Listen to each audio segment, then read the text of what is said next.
नमस्कार दोस्तों, मैं हूं चितरंजन कुमार और आप देख रहे हैं हमारा चैनल ट्रू न्यूज़ TNBR। आज मैं गया के ये गांधी मंडप में उपस्थित हैं और यहाँ जो कार्यक्रम चल रहा है OBC महासभा बिहार में जो जिलाध्यक्ष हैं उनकी नियुक्ति का ये कार्यक्रम चल रहा है। आइए इस कार्यक्रम के बारे में हम विस्तृत जानकारी आपको दिलाते हैं और बात करते हैं। यहाँ पर उपस्थित हमारे बहुत सारे कार्यकर्ता लोग हैं और हम जानने की कोशिश करते हैं कि ये जो जिलाध्यक्ष की नियुक्ति हो रही है ये नियुक्त किनके थ्रू किया जा रहा है और ये जो नियुक्त किए गए हैं उनका आखिर नाम क्या है। तो सर अच्छा, प्रदेश यहाँ पर जो प्रदेश अध्यक्ष हैं वीरेंद्र गोप जी माननीय उनका नाम है, उनके द्वारा अध्यक्ष का ये चयन किया गया है सारे सम्मति के साथ। सारे लोग यहाँ पर उपस्थित हैं। सर जी थोड़ा सा इसके बारे में जो कार्यकलाप है OBC महासंघ का उसके बारे में कुछ विस्तृत रूप से बताइए। सबसे पहले तो आपको बहुत बहुत धन्यवाद। वर्तमान समय में पूरे देश में OBC की स्थिति बहुत दयनीय है। OBC के नाम पर प्रधानमंत्री नरेंद्र मोदी जी ने वोट लेकर के प्रधानमंत्री बने और सबसे पहला प्रहार OBC पर ही किए। अभी वर्तमान में सबसे गंभीर मुद्दा है कि नीट में OBC का जो आरक्षण मिल रहा था हमारे प्रधानमंत्री जी के द्वारा समाप्त कर दिया गया। OBC का चिर प्रतीक्षित मांग है जातीय जनगणना। हमारे देश में पशु पक्षी गाड़ी घोड़ा हर चीज़ का गिनती होती है, लेकिन कितने जाति हैं इसकी गिनती अभी तक। बहुत सारे लोग ऐसा कहते हैं कि जातीय जनगणना कर करके आप जाति का बढ़ावा दे रहे हैं, तो आखिर आप जातीय जनगणना क्यों करना चाहते हैं? जो कहते हैं सरासर गलत कहते हैं। जब तक जातीय जनगणना नहीं होगी तो हम कहते हैं कि OBC की जनसंख्या पूरे देश में 65% है जी। लेकिन मनुवादी मीडिया के लोग मनुवादी लोग कहते हैं कोई 30%, कुछ 35%। तो जब तक जनगणना नहीं हो जाती है तो OBC के कल्याणार्थ योजना कैसे बनेगी जी। उसके अधिकार कैसे मिलेगा? इसलिए जातीय जनगणना बहुत ज़रूरी है। जैसा कि आप देख रहे थे, हम संक्षेप में इस बात को अगर कहें तो बिल्कुल सही बात है। जो OBC को आरक्षण मिला हुआ है लेकिन ये नाम का मिला हुआ है, इसको नाम के रूप में कहते हैं कि आरक्षण मिला हुआ है, लेकिन आरक्षण से इनको वंचित किया गया है। और इनका जो मांग है जातिगत जनगणना जो पहले से हुआ करता था, बीच में इसको मनुवादी सरकार के द्वारा सामंतवादी सरकार के द्वारा रोक दिया गया है, जो अपने स्वार्थ में ऐसा किया गया है। और खास करके इनको आरक्षण देना न पड़े, इनको आरक्षण से वंचित करने के लिए ऐसा किया जा रहा है, इनका कहना यह है। सर आप आज के इस कार्यक्रम में जो ये अध्यक्ष को मनोनीत किए हैं इनका नाम क्या है? इनका नाम OBC विनोद शर्मा है। ये टिकारी के रहने वाले हैं। और OBC का उद्देश्य क्या है, OBC महासभा संगठन गठन करने का उद्देश्य क्या है, उसके विषय में विशेष रूप से हमारे बिहार के प्रवक्ता सुभाष यादव जी बताएंगे। जरा इनसे अभी हमारे बीच में OBC के बिहार प्रदेश के प्रवक्ता जो हैं ये हमारे बीच में माननीय सुभाष यादव जी उपस्थित हैं और आइए हम इनसे विस्तृत रूप से आखिर ये OBC महासभा का कार्य क्या है, आइए क्या करना चाहते हैं, ये OBC समाज के लिए इनका आखिर पैगाम क्या है, हम इनसे जानने की कोशिश करते हैं। सर हमारे चैनल में आपका बहुत बहुत स्वागत। आपका बहुत बहुत धन्यवाद कि आप यहाँ पर आए।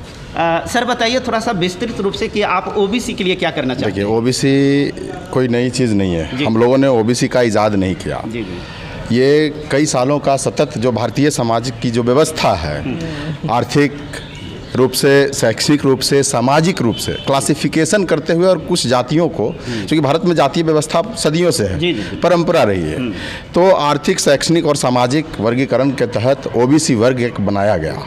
और देश जब आज़ाद हुआ तो देश की आज़ादी के साथ ही, आज़ादी के पहले भी इसका चल रहा था, प्रतिनिधित्व की बात हो रही थी, आज़ादी के साथ ही हुआ कि जितने भी साधन संसाधन या सेवा क्षेत्र हैं वहाँ पर सभी वर्ग के लोगों को उनके जनसंख्या के अनुपात में जो है प्रतिनिधित्व मिलना चाहिए। ये आरक्षण की बात हम लोग करते हैं, आरक्षण पर चर्चा होती है, कोई कहता है कि आर्थिक आधार पर होना चाहिए, कोई कहता है जातीय आधार पर होना चाहिए। हम कहते हैं कि आरक्षण गरीबी उन्मूलन अभियान नहीं है, ये प्रतिनिधित्व है।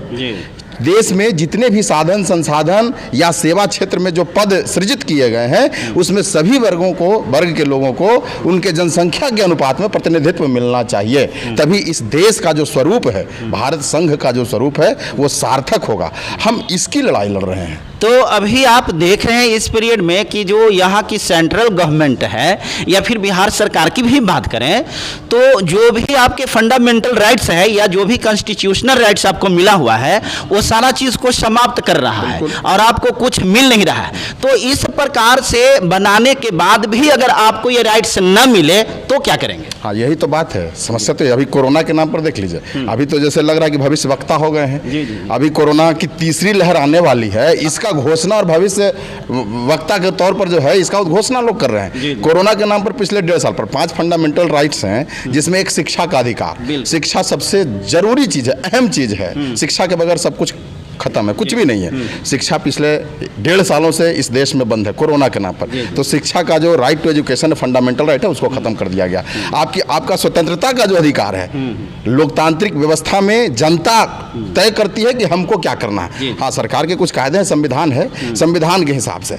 देश जब गुलाम था तो ऐसा नहीं था कि इस देश के लोगों के हाथ में बेड़ी या हथकड़ी लगा हुआ था, ऐसा नहीं था। गुलामी का मतलब था कि तत्कालीन जो ब्रिटिश हुकूमत थी वो अपना जो आदेश था, जो नियम था, उसको जबरदस्ती हमारे ऊपर थोप रहे थे। आज वही व्यवस्था हमारे देश में लागू हो चुकी है। कोरोना के नाम पर शिक्षा के अधिकार को खत्म कर दिया गया, हमारे स्वतंत्रता के अधिकार को, कैसे कब बोलना है, क्या पहनना है, क्या खाना है, कितने बजे दुकान खुलना है, कैसे चल, मतलब हम अपने मन से, इस देश का एक एक नागरिक अपने मन से कुछ भी नहीं कर सकता। अभी कुछ देर पहले आपने हमारे अध्यक्ष जी से कहा कि जातीय जनगणना की बात करके आप जाति को बढ़ावा देने का काम करते हैं। महोदय, आप बताइए, आप पत्रकार हैं और आपके माध्यम से हम पूरे पत्रकार बंधुओं से पूछना चाहते हैं, चौथे स्तंभ है आप लोग, ये बताइए कि हम जातीय जनगणना की बात कर रहे हैं इस देश के हर वर्ग, हर जाति के लोगों को समुचित प्रतिनिधित्व देने के लिए। इस देश का प्रधानमंत्री, इस देश की वर्तमान सरकार भी कुछ दिन पहले मंत्रिमंडल का विस्तार हुआ, सीना ठोक करके और सीना चौड़ा करके बता रहे हैं, कह रहे हैं कि हमने पिछड़े वर्ग के से इतने लोगों को मंत्रिमंडल में जगह दिया,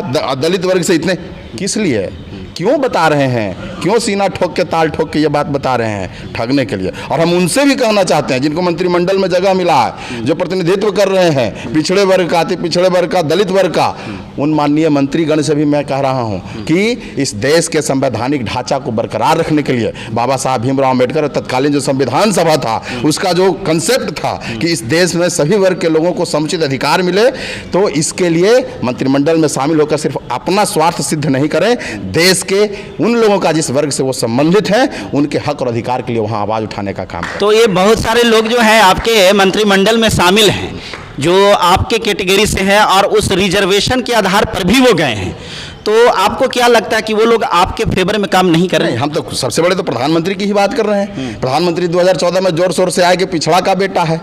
तो जब स्वयं प्रधानमंत्री पिछड़ा का बेटा हो करके, अभी आप देख लीजिए जो सामाजिक शैक्षणिक स्थिति है पिछड़े वर्ग के लोगों की, चाह करके भी उसका आर्थिक स्थिति, उसके घर के लोगों का बैकग्राउंड ऐसा नहीं कि वो बच्चों को स्तरीय शिक्षा दे सके, तो थोड़ा सा प्रिविलेज तो देना पड़ेगा, उसको मौका तो देना पड़ेगा। लेकिन नीट में प्रधानमंत्री स्वयं कहते हैं, और पिछड़ा वर्ग के मंत्री से कहवाते जो बिहार के ही हैं, माननीय मंत्री जी बिहार के, और करके सामने कहते हैं कि नीट में जनसंख्या की बात और जनगणना की बात हो रही है कि जातिगत जनगणना नहीं होगा। अरे भैया, 1931 में अंतिम जनगणना हुआ था, उसके बाद से जातीय जनगणना अभी तक नहीं हो सका। और मोदी जी के सरकार बनने के बाद से जो तो है, और स्थिति बद से बदतर होती जा रही है। एक और जहां आर्थिक आधार पर आप आरक्षण देते हैं सवर्ण वर्ग के लोगों को, सामान्य वर्ग के लोगों को, ठीक है आपने आर्थिक आधार पर दिया।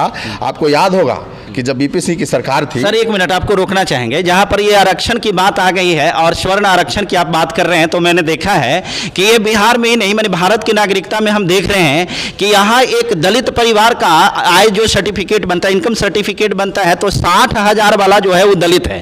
परंतु ये मनुवादी व्यवस्था में जो स्वर्ण क्लास के लोग हैं, मनुवादी जो लोग हैं, उनकी आय 5 लाख तक है, तब वो गरीब है। इस पर आप क्या कहेंगे? हाँ, इस पर भी हम कहेंगे यही तो है दोहरी मानसिकता, दोगली नीति, इस सरकार की दोगली नीति है। आर्थिक आधार पर आरक्षण देने की बात तो करते हैं, लेकिन अगर हमारा व्यक्ति, जैसे आप क्रीमी लेयर देख लीजिए, बैकवर्ड क्लास में क्रीमी लेयर है, उस आय श्रेणी में अगर हमारा क्रीमी लेयर का व्यक्ति, ओबीसी का कोई व्यक्ति अगर चला गया तो उसको आरक्षण का लाभ नहीं मिलेगा। लेकिन सामान्य वर्ग से आने वाला व्यक्ति जो है उतना ही आय श्रेणी में अगर है तो उसको आरक्षण का लाभ मिलेगा। हम बीपीसी की बात कर रहे थे कि जब माननीय बीपीसी जी इस देश के प्रधानमंत्री थे, बैकवर्ड क्लास का जब आरक्षण लागू हुआ था तो काफ़ी इस देश में क्या कुछ हुआ सबको पता है, सबको पता है। इसको न्यायपालिका में भी लेके जाया गया। सामान्य वर्ग के लोगों ने ओबीसी आरक्षण के खिलाफ न्यायपालिका में जाने का काम किया और न्यायपालिका ने भी स्टे किया, स्टे लिया इसमें कि जब तक हम कोई फैसला नहीं सुना देते हैं तब तक इसमें कोई मतलब लागू इसको ना किया जाए। अभी आर्थिक आधार पर ईडब्ल्यूएस का जो मामला आया, इसमें भी लोग जानने का काम किए। बैकवर्ड वर्ग के क्लास के जो लोग थे उन्होंने जानने का काम किया कि इसमें स्टे लीजिए अभी, लेकिन न्यायपालिका ने स्टे नहीं लिया। तो हम तो कहते हैं कि सिर्फ संवैधानिक व्यवस्था नहीं, सिर्फ विधायिका नहीं, न्यायपालिका भी दोहरा चरित्र अपनाती है। मैं खुल के डंके की चोट पर आपके कैमरे के सामने बोल रहा हूँ कि इस देश की न्यायपालिका भी जो है वो भी दोहरा चरित्र अपनाती है बैकवर्ड क्लास में और जनरल कैटेगरी में। ये बात है। नहीं, ये जो आप बता रहे हैं ये तो खैर सर्वविदित है, सारे लोग देख रहे हैं कि यहाँ की संघीय ढांचा जो है इसको लोग तो बोलते हैं कि तोड़ा जा रहा है, हम तो कहते हैं कि तोड़ा नहीं जा रहा है, इसको तो बारूद लगा करके उड़ा दिया जा रहा है। यहाँ की लोकतंत्र को अगर कहा जाए तो इस लोकतंत्र को हत्या नहीं, लोग कहते हैं कि हत्या नहीं, यहाँ की लोकतंत्र को बलात्कार किया जा रहा है। और यहाँ की जो सरकार है, यहाँ की सरकार को लोग कहते हैं कि मीडिया वाला जो देखता है, मीडिया की बहुत सारी आंखें होती है, जो देखता है उस बात को कहता है। हम लोग भी इस बातों को फील किए हैं और ये कर रहे हैं, लेकिन हमें लगता है कि कहीं ना कहीं से हम जिस कैटेगरी से आते हैं, आप जिस कैटेगरी की बात कर रहे हैं, तो इसमें शामिल जो सरकार में है, जो सत्ता में है, वैसे लोग भी उसके साथ साथ पूरी तरह से जिम्मेवार हैं जो आपका हक, आपका अधिकार और आपके रिजर्वेशन से वंचित किए हैं। उनके लिए अगर संदेश देना हो तो आप उनको क्या कहें? नहीं, वो तो नपुंसकता का चोला पहने हुए हैं। वैसे व्यक्ति जिनके बारे में कहा जा रहा है कि ये पिछड़ा वर्ग का मंत्री है, ये दलित वर्ग का मंत्री है। अभी कुछ दिन पहले SC ST एट्रोसिटी पर 2018 में आपने देखा होगा, SC ST एट्रोसिटी को बिल जब लाया गया तो इस देश के अंदर लगभग 120 दलित सांसद हैं, अनुसूचित जाति और अनुसूचित जनजाति से बिलोंग करने वाले सांसद हैं। अगर सामूहिक रूप से वो इस्तीफा दे देते तो मजाल था इस सरकार का, किसी दल में वो रहते, क्योंकि जिस वर्ग का वो प्रतिनिधित्व कर रहे हैं, अगर उस वर्ग के हितों को अनदेखा करके उनके अधिकारों को खत्म किया जा रहा है, अनदेखी की जा रही है, उनके शोषण का फिर से तरीका अपनाया जा रहा है, कानून बनाया जा रहा है, तो इसके लिए तो उनको तुरंत तत्काल प्रभाव से सभी को एक मुफ्त इस्तीफा देना। सर हम आपसे एक सवाल करेंगे, चूंकि अभी हमारे बिहार में जो है सत्ता में तो खैर बीजेपी और जेडीयू है, लेकिन विपक्ष के रूप में बैठे हुए हैं माननीय तेजस्वी जी जो ओबीसी से आते हैं। आप ये बताइए कि आपको नहीं लगता है कि इसमें तेजस्वी जी को भी ये जो खास करके ओबीसी का जो रिजर्वेशन है उसको एक अहम मुद्दा बना करके और उनको जो सत्र चलता है उसमें आवाज़ उठाना चाहिए? आपको बिल्कुल पता होना चाहिए कि जब EWS को लेकर के सदन में जब बिल लाया गया था 10% आरक्षण को लेकर के, तो पूरे देश में हालांकि लोकसभा में हमारा रिप्रेजेंटेशन नहीं है, राष्ट्रीय जनता दल का तेजस्वी जी की पार्टी का रिप्रेजेंटेशन नहीं है, बावजूद इसके दोनों सदनों में राज्यसभा में हमारे जो प्रतिनिधि के तौर पर मनोज झा जी थे, उन्होंने EWS आरक्षण का हमारे दल ने विरोध किया था। तो आपको ये समझ लेना चाहिए कि हमारी पार्टी, हम राष्ट्रीय जनता दल से भी बिलोंग करते हैं, हम ओबीसी महासभा के प्रवक्ता तो हैं ही, हम गया जिला राष्ट्रीय जनता दल के प्रधान महासचिव भी हैं। तो हमारी पार्टी जो है वो सड़क से लेकर सदन तक, हम ये बात कर रहे थे कि 89 का बात कर रहे थे जब 27% आरक्षण मिला था, मंडल कमीशन लागू हुआ था, मंडल कमीशन ने 52% आरक्षण देने का बात किया था, अनुशंसा 52% का था, लेकिन ये कहते हुए तत्कालीन सरकार ने कि और न्यायपालिका ने भी कि आरक्षण का दायरा जो है वो 50% से अधिक नहीं हो सकता। हमारा रिजर्वेशन चूंकि 22.5% आरक्षण पहले से था, 15% SC को और ST को 7.5%, तो 27% आरक्षण ये कहते हुए दिया गया सिर्फ कि आरक्षण का दायरा 50% से नहीं बढ़ सकता। लेकिन अब जब EWS को आरक्षण दे दिया गया 10%, तो वो दायरा, तो वो लिमिटेशन तो टूट गया। तो हमारी मांग यही है और तेजस्वी जी भी मांग कर रहे हैं। आप देखिए अखबारों में, इलेक्ट्रॉनिक मीडिया में, लगातार सोशल मीडिया के माध्यम से तेजस्वी प्रसाद यादव जी जो है ये बात उठाने का काम कर रहे हैं कि जातिगत जनगणना जो है कराई जाए, जाति आधारित जनगणना जो है कराई जाए, और जिस जाति का जितना अनुपात है जनसंख्या में, उस अनुपात के हिसाब से उसको प्रतिनिधित्व मिलना चाहिए हर क्षेत्र में, चाहे शिक्षा का क्षेत्र हो, चाहे नौकरी का क्षेत्र हो। सर आप बताएं कि हम आरजेडी के गया जिला के शायद प्रधान महासचिव हैं, तो थोड़ा सा हम ये नेचुरली आ जाता है कि जब हम पार्टी स्तरीय बात करें तो इसमें थोड़ा सा एक अहम मुद्दा जो आता है ये सरकार की स्थापना के ऊपर आता है कि सरकार जो है अपने आप को कैसे एस्टेब्लिश किया है इस लोकतंत्र में। बहुत सारी पार्टियां इस बात को एलिगेशन लगा चुकी है कि ये जो सरकार है ये सरकार EVM में घोटाला कर करके आई है। क्या इस बात से आप सहमत हैं? देखिए, अभी हम कोई टेक्नीशियन नहीं है, इंजीनियर तो है नहीं, लेकिन जो बातें आ रही हैं और इस क्षेत्र से जुड़े हुए कंप्यूटर टेक्नोलॉजी क्षेत्र से जुड़े हुए जितने भी कुछ प्रबुद्ध लोग जो विशेषज्ञ लोग हैं उनकी जो बात आई है और कई संगठन, राजनीतिक संगठन, राजनीतिक दल हो या गैर राजनीतिक संगठन, मसलन बामसेफ वगैरह जो संगठन है, तो ईवीएम पर सवाल तो उठते आया है, ईवीएम पर सवाल उठते आया और संशय कहीं ना कहीं हमें भी इस बात का है, क्योंकि गत विधानसभा चुनाव में बिहार में जो स्थिति रही, जो वहाँ का माहौल था, कई विधानसभा क्षेत्रों में जो वहाँ का माहौल था कि महागठबंधन के कैंडिडेट को जीत मिलेगी, लेकिन बीजेपी नीति जो गठबंधन था, नीतीश कुमार जी के साथ जो गठबंधन था, उस गठबंधन को जीत मिला। बहुत कम वोट के अंतराल से लोगों ने जीत हासिल करने का। अच्छा, आपको लगता है कि यहाँ बिहार सरकार जो है, नीतीश की सरकार जीत गई है कि बेईमानी की? नहीं, बेईमानी से जीता है। उदाहरण तो है।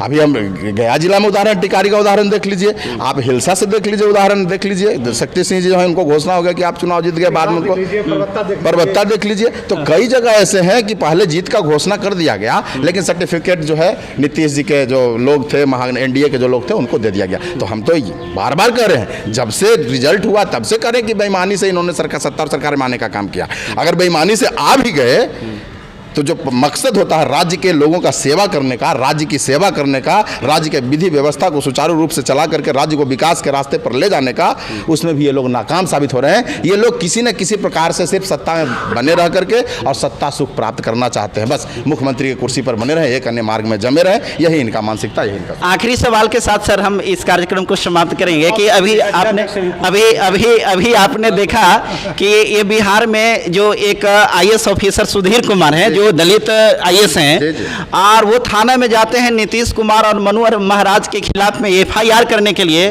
तो उनको 4-4 घंटा तक प्रतीक्षा करना पड़ता है। इंस्पाइट ऑफ दिस उनकी FIR नहीं लिखी जाती है। ये सरकार की मंशा क्या उजागर करता है? ये सरकार की मंशा स्पष्ट है, जो आप समझ रहे हो हम भी समझ रहे हैं, और ना सिर्फ आप और हम समझ रहे हैं, बल्कि इस पूरे राज्य नहीं, पूरे देश की जनता समझ रही है कि बिहार में क्या व्यवस्था है। कहने का मतलब है कि कोई व्यक्ति को किसी प्रकार का कोई शिकायत है तो उसका जो तरीका है कि हम मामला दर्ज कराएंगे, बाद में आप उसको जांच कीजिए। आप यहाँ मामला ही दर्ज नहीं कर पाते हैं तो ये आपका दोगला चरित्र है, ये आपकी दोहरी नीति है, ये आपका दुष्चरित्र है। आप सोचते ही नहीं है, उनकी बात को अनसुनी कर करके, अनदेखा कर करके। तो मैं एक संदेश दे देना चाहता हूँ कि कानून व्यवस्था पर जो व्यवस्था बनाई गई है, आम नागरिक का भरोसा कायम रखने की जवाबदेही सरकार की होती है, सरकार में शामिल लोगों की होती है। जिस दिन ये विश्वास टूट गया कानून व्यवस्था पर से, सुधीर कुमार जी के प्रकरण से जो अविश्वास पैदा हुआ है लोगों के अंदर कि कानून व्यवस्था चेहरा देख करके काम करती है, जाति देख करके काम करती है और पक्ष देख करके काम करती है, जिस दिन भरोसा टूट गया इस देश के, इस राज्य के नागरिकों का कानून व्यवस्था पर से, उस दिन फिर संभालना मुश्किल हो जाएगा। इसलिए अभी भी सचेत हो जाए और सचेत होकर के सुधीर कुमार जी का जो भी शिकायत है, क्योंकि यही व्यवस्था है कि अगर मेरा कोई शिकायत है तो इस व्यवस्था में है कि हम FIR दर्ज करेंगे, उसकी जांच हो और जांच में अगर व्यक्ति दोषी पाया जाता है, समूह दोषी पाया जाता है, तो उसके खिलाफ कार्रवाई हो। तो हमारी मांग है कि इसको करें, और नहीं तो इस देश के, इस राज्य के लोगों के अंदर जो है अविश्वास का माहौल पैदा हो रहा है, अराजकता की स्थिति पैदा हो रही है, फिर कोई व्यवस्था नाम का यहाँ चीज़ नहीं रह जाएगा। बहुत बहुत धन्यवाद सर। और इसके बाद हमारे बीच में जो आज जो चयन किए गए हैं OBC महासभा के जिलाध्यक्ष के रूप में, सर जी आपका नाम? सर आप हैं जी, नाम क्या हुआ सर?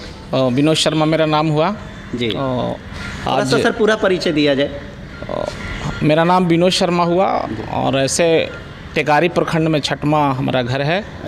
आज OBC महासभा के जिलाध्यक्ष मनोनीत किए गए हैं और जो सरकार, मोदी सरकार OBC के नाम पर, अति पिछड़ा के नाम पर सत्ता में आई और OBC को ठगने का जो काम कर रहा है उसको पोल खोलने के लिए हम OBC महासभा में जुड़े हैं। धन्यवाद। बहुत बहुत धन्यवाद। दोस्तों आप देख रहे थे, इस चीज़ को देख करके आपको निर्णय करना है। मैं एक पत्रकार होने के नाते आप तमाम बंधुओं से बस यही निवेदन करूंगा कि जागिए, समय जागने का है। ये देश कहाँ जा रहा है, विचार आपको करना है, इसलिए कि ये देश हम सब का है, किसी एक के बाप का नहीं है। जय भीम, जय भारत। जय OBC, जय संविधान।